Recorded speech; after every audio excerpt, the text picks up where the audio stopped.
За сайн байна.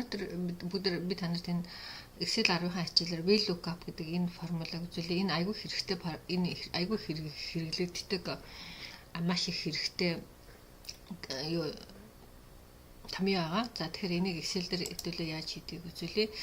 За одоо биднээс нөгөө файл маань хаана вэ? 2 Excel трейнинг тийм ээ. За 8 сарын 1 байсан. Өнөөдөр 8 сарын 2. За файлын 8 сарын 2 ингээ хадгалчихъя.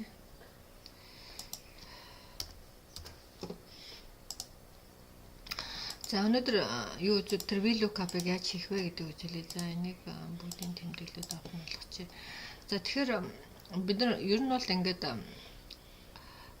хэрэглэгчийн нэрч бай, ер нь бол худалдан бэлтгэн нийлүүлэгчийн нэрч бай, ер нь бүгдэнд нь бол нэг дугаар өчмөр байдаг. Яг тэгэхээр дугаараар нь дандаа яг юу ардаас нэгэ мөрдөхөд их амар байдаг.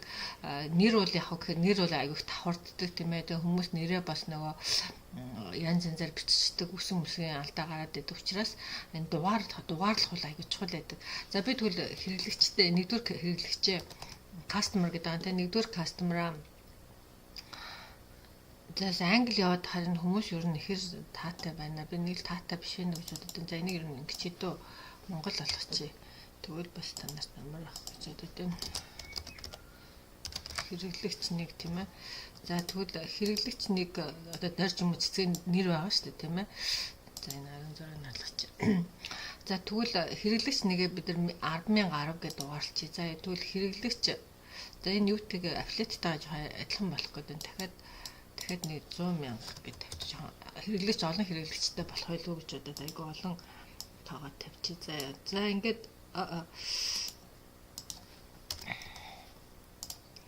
за одоо ингээд хэрэглэгчийн манд дугаар нь ингээд 24 хүн байна гэдэг 10,014 нэг хэрэглэгч нэгдүгээр хэрэглэгч дөржийн дугаар нь бол 100,010 хоёрдугаар хэрэглэгч 100,011 гэдэг юм тийм ээ.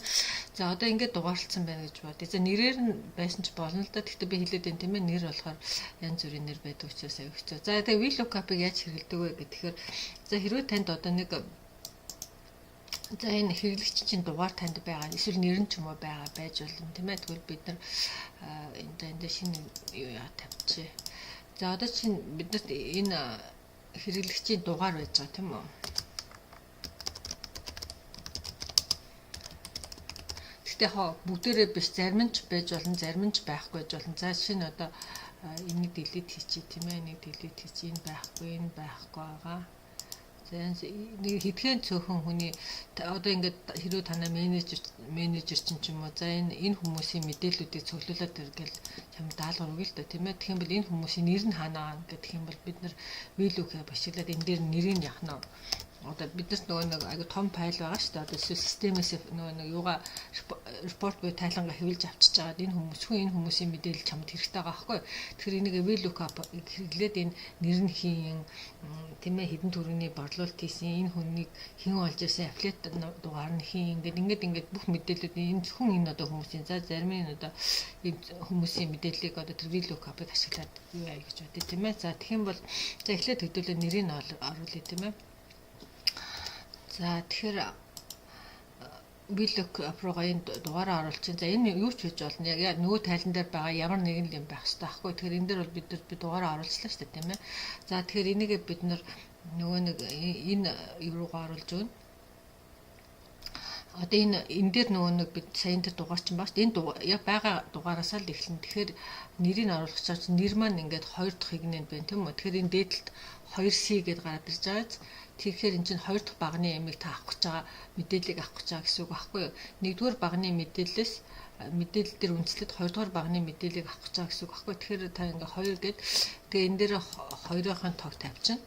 За хэрвээ байхгүй бол 0 гэж тавьчаарай гэд ингээд өчөж чинь тийм үү?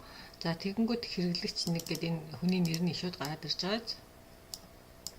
За хаад ингээд за чи 1 2 гэсэн үгнийх байхгүй 3-ын ингээд байгаа хүмүүсийн дугаар нь ингээд гараад энэ дээдлэлт нь хараа VLOOKUP sales гэдэг энэ worksheet-ээс энэ тоонууд нэрнүүд ирсэн шүү гэдээ бас яах нь мэдээлэл энэ байж чана шүү дээ тийм ээ. За одоо жишээ нь дараагийнх нь бид нар энэ хүн ер нь хэдэн төгрөгийн борлуулалт хийсэн нийтдээ за affiliate хин ямар хүн энэ хэрэглэгчийг олж ирсэн бэ гэдгийг харъя тийм үү. За тэгвэл бид нар бас л яг нь VLOOKUP сонгоно. За юу ачна дугаарыг тавилаа. За одоо нөгөө юуг очоо. За affiliate гэдэг дугаар affiliate маань яг нь affiliate-ийн дугаар энэ ч байгаа шүү дээ. Энэ affiliate-ийн дугаарыг л одоо тэнд оруулах гэж байна гэж бодъё тийм үү. Тэгвэл бид энэ мэдээлэл дээр үнэлж байгаа юм чи энэ мэдээлэлээсээ эхлээд affiliate гэхэд 3C гэдэг дээр гараад ирж байгаа.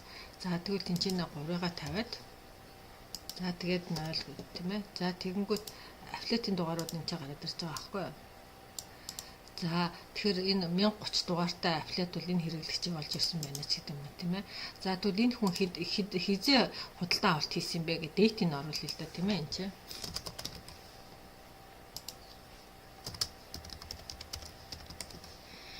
За тэгэх юм бол бас л бид нар VLOOKUP шиг энэ ямар хизээ энэ худалдаа энэ хэрэглэгч дөрж ч юм уу долгор ч юм уу те хизээ яг энэ маань хас худалдаа авалт хийсэн тэр мэдээллийг хэдүүлээ гаргаж ирээ тийм ээ. За тэгэх юм бол дахиад бид нар ингэж жаад VLOOKUP сонгоно. За тэгэл энэ хэрэглэгчийн дугаар байж байгаа бид нарт за хэрэглэгчийн дугаараа бид энэ худалдаж авсан он сарных нь энэ ч байж гэн тийм үү. За энэ чинээс эхлээд ингээ явангууд 4 гэж байгаа. За тэгвэл 4.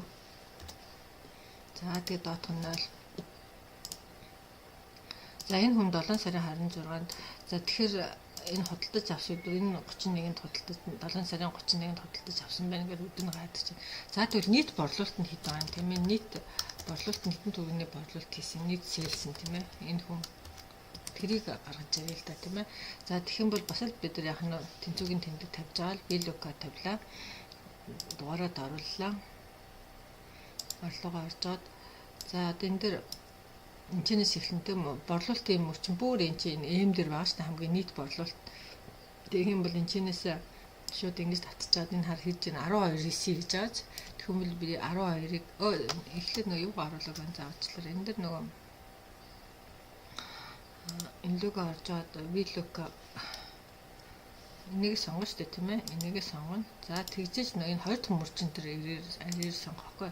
За одоо ингээд энэчнээс эхлээд 12 дээр яг нь нийт борлуулалт байгаа юм чинь бид энэ 12 дугаар багны мэдээллийг оруулаач гэж хэлэх нь тийм ээ. За тэгвэл 0. За тэнгуут нийт борлуулалтны 95.7 хийсэн байна гэдэг ингээд гараад ирж байгаа. За тэгээ энийгээ бид нар бас яачиж болж штэ. Тэбл болгочих болж байна тийм ээ. За гэх мэтлэнгээр одоо ингээд оруулчих болж байна. За тэгээд яг та эдрийн бас нөгөө юм форматын юу болгоод ингээд яг хөө тайлан бэлтгэж байгаа шүү дээ тийм ээ. За тэгээд доош нь бас ингээд одоо өнчиж болж байна. Зөвхөн энэ хүмүүсийн мэдээллийг л авч байгаа шүү дээ тийм ээ. Энд дээр нь за тоотлол гэдэг. За англи хэлэл явчлаа. Энд нь бол угаасаа нөгөө тоотл байхгүй шүү дээ тийм ээ. За энийг бол ингэж жаад ингэчиж болж байна. Ингэж болтгоо юм шиг байна. За илүү зэмхээр яаж байгаа.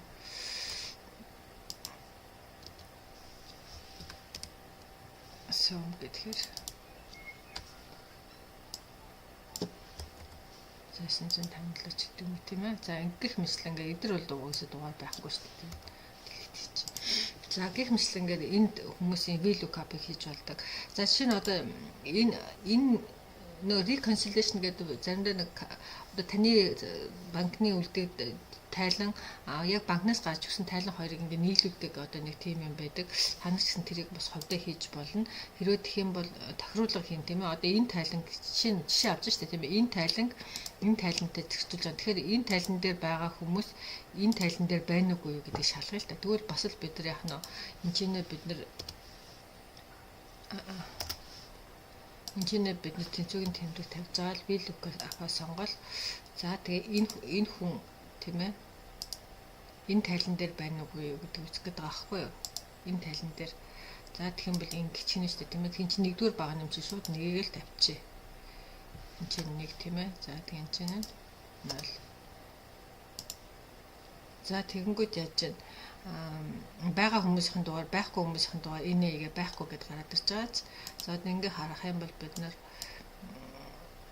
бүгдийг ингэж харчиж жаад аль хүмүүс байхгүй байна гэдгийг харах юм бол бид нар энэгээ тийм ээ. За эднэр бол хүмүүс биш эдгээр чинь дүү юм чинь болоод тийч. За энэ За энэ гэсэндээ биш юм тийм ээ. За энэ хэдэн хүн байна? Ингээд нийт 6 хүн. Энэ 6 хүн бол саяны листийн дотор байхгүй байна гэсэн мэдээлэл гарч ирж байна шүү дээ, тийм үү? За аль аль нь байгаа юм бэ гэх юм бол бидний ингэж тэмдэглэж чагаад энэ гэдэг нь ингээд за планкинж бас ингэж болж байна тийм үү? За тэгвэл энэ хэдэн хүн байна? Ингэж үзээд энэ чинь ингээ 10 хүн энэ чинь саянтай тайлан дотор байгаа 10 хүн энэ чинь байна гэж үзэж болж байна тийм үү? Тэгвэл шийт дээр очиод энэ хэдэн хүн байна гэд үзэхээр 10 хүн байна гэдэг. Тэгэхээр ингээд бас нэг нөгөөдөө байна уугүй юу гэдэг юм бас шал VLOOKUP-ыг ер нь маш их хэрэгэлдэг. Бас VLOOKUP гэдэг энэ нөгөө хэвтэ тэнглэгээр нь бас шалгадаг юм байлаа. Тэгтээ би тэрийг ер нь хэрэгжилж үзээгүй. Энэ VLOOKUP-ыг бол маш их хэрэгэлдэг би. Янз бүрийн тайлан дээр янз бүрийн ер нь санхүүгийн тайлангууд хийлж аваал тийм ээ. Дансныхын дугаараар нь хөөдөг ч юм уу, хэрэглэгчийн дугаар хөөдөг ч юм уу. Аль нэг ба эсвэл одоо энэ тайлан дээр байгаа энэ дугаарууд нь төлбөрүүд тийм ээ. Нөгөө юун дээр төлбөр дээр байна уу гэдээ бас тоогоор нь VLOOKUP хийж болно. Юугаар нь хийж болно. Яг аль нэгэн мэдээлэл нь аль нэгэн тайлан дээр байх юм. Энэ мэдээлэл энэ дээр байна уугүй юу гэж ингээд нэг мэдээлэл дээр үнслэл хайчдаг байна шүү дээ тийм ээ. Тэгэхээр энэ бол айгүй маш их хэрэгтэй програм байдаг. За 11 минут болчихсон. За ингээд хичээлээ дуусгая. За та нар тэгээ бас энэ VLOOKUP-ыг ашиглаад бас өөрийнхөө юм дээр сайн жишээн дээр ажиллаад үзээрэй. Энэ маш их хэрэгтэй юу шүү. Юу гэвэл томьёо шүү гэдэг та бүхэнд хэлэх байна. За баярлалаа.